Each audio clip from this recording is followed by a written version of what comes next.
Haji Rusman MPDI. Padanya Bapak Kiai Haji Rusman MPDI, waktu dan tempat dipersilakan.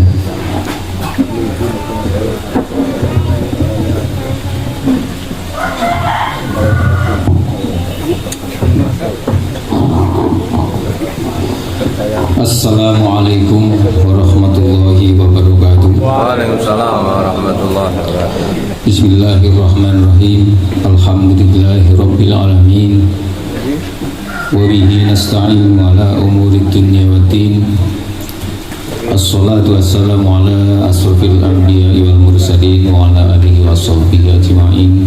Amma ba'd.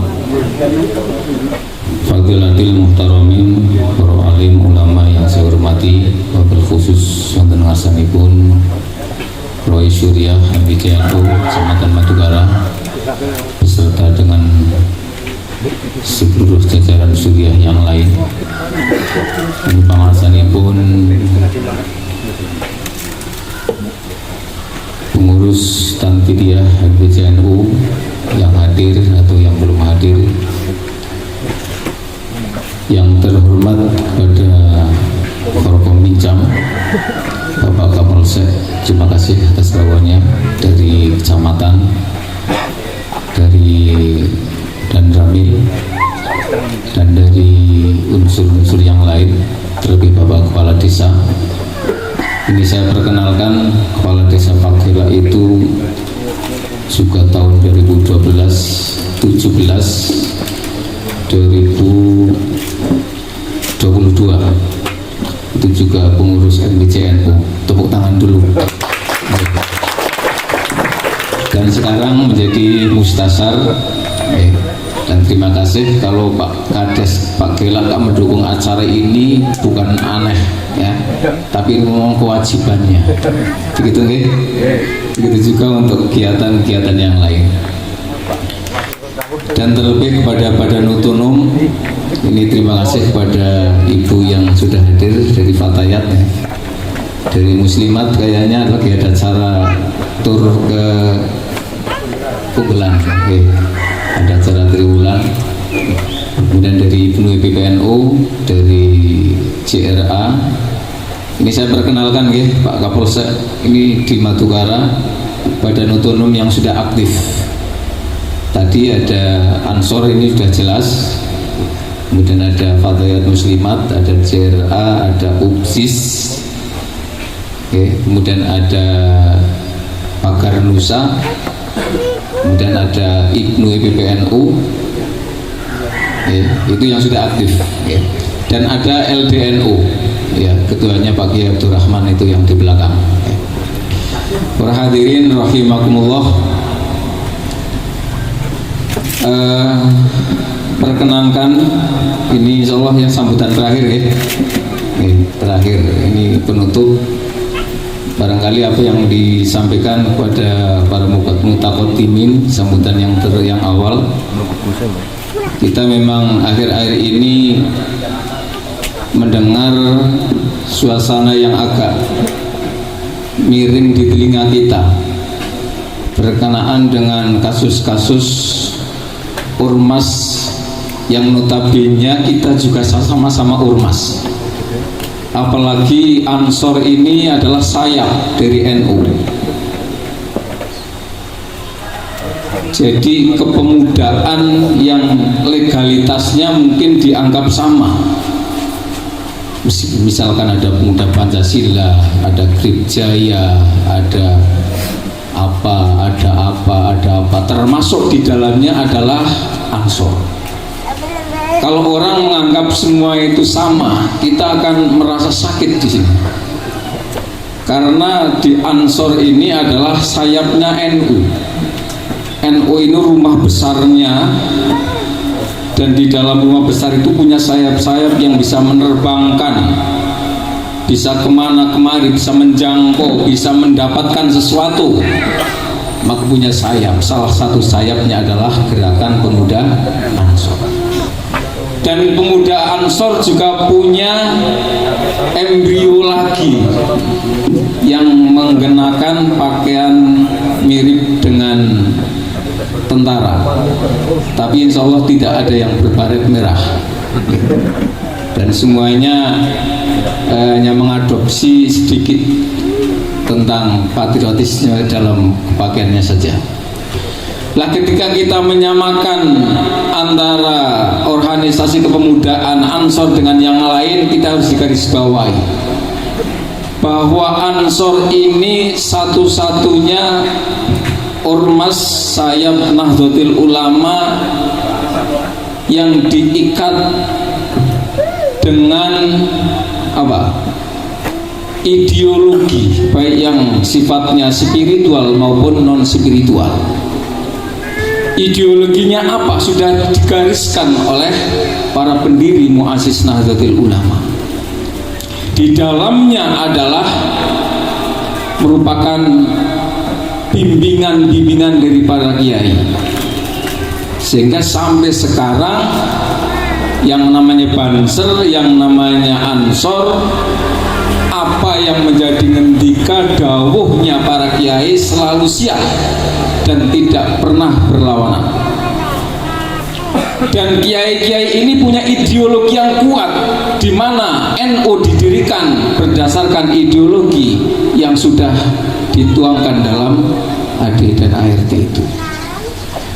Sehingga kita yakin seyakin-yakinnya, insya Allah tidak ada ajaran atau perintah atau yang sifatnya pengorganisasian Ansor melakukan kekerasan, Ansor melakukan pemaksaan, tidak ada, kecuali hal-hal yang bertentangan dengan ideologi negara maupun ideologi agama, baru Ansor akan mengambil garda paling depan. Saya teringat tahun 2017 ketika FPI, ketika HTI, mohon maaf, itu sudah tercium bahwa ajaran-ajarannya adalah membentuk khilafah, membentuk negara dalam satu negara, yang itu merupakan bertentangan dengan ideologi negara. Maka Ansor satu-satunya organisasi di luar pemerintah yang mengambil bagian terbesar untuk ikut mengusir, membubarkan HTI. Di tahun 2020 sama FPI. Di sana ada ajaran-ajaran untuk memaksakan sesuatu, menanamkan ideologi kekerasan. Ansor bersama-sama dengan pemerintah satu barisan untuk bertekad meluruskan ideologi itu, sehingga alhamdulillah tahun 2020 FPI pun bubar.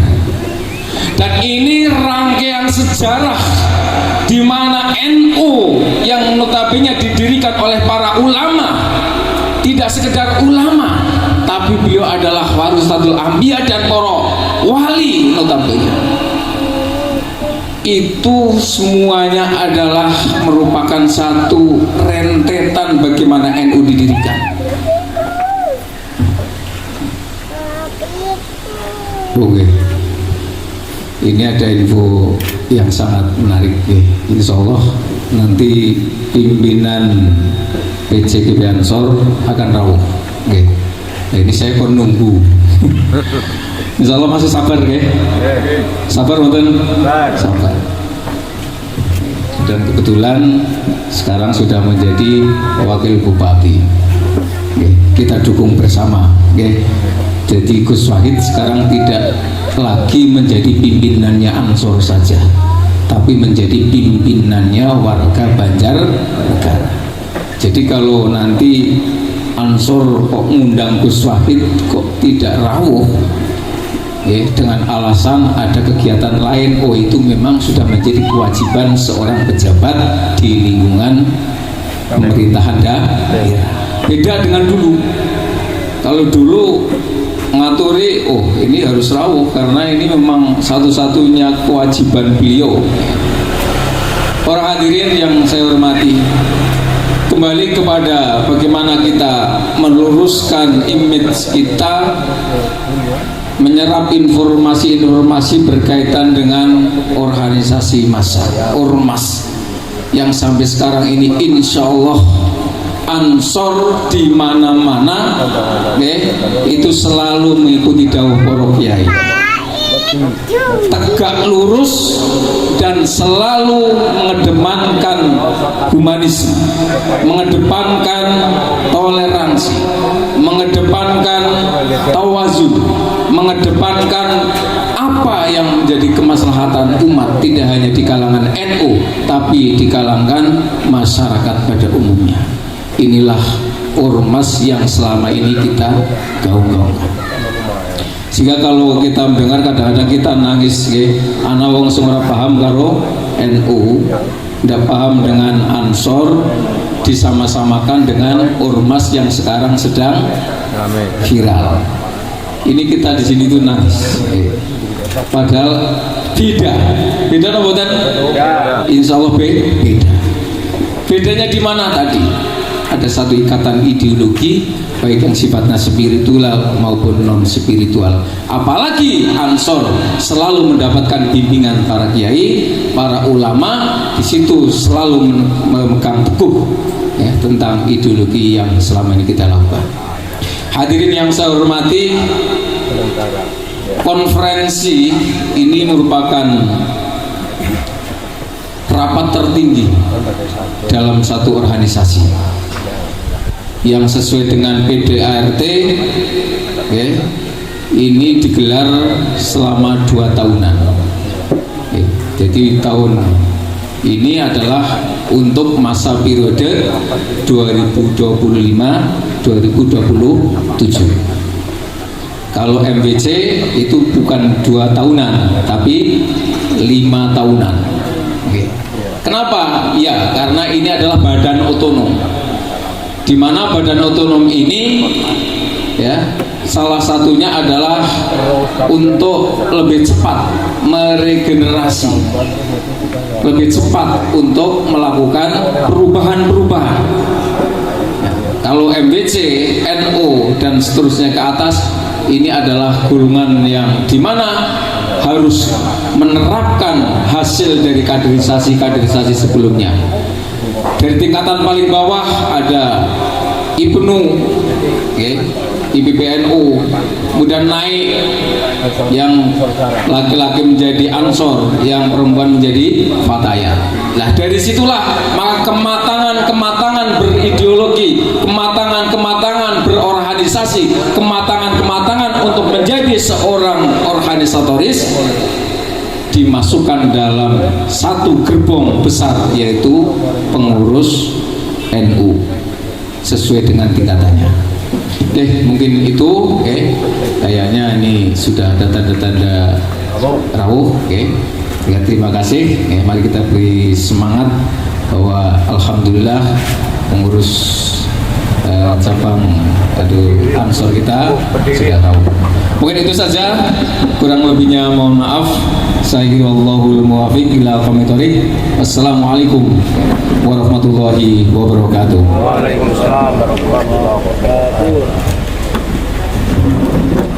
Semoga penghormatan berdiri lah. Berdiri.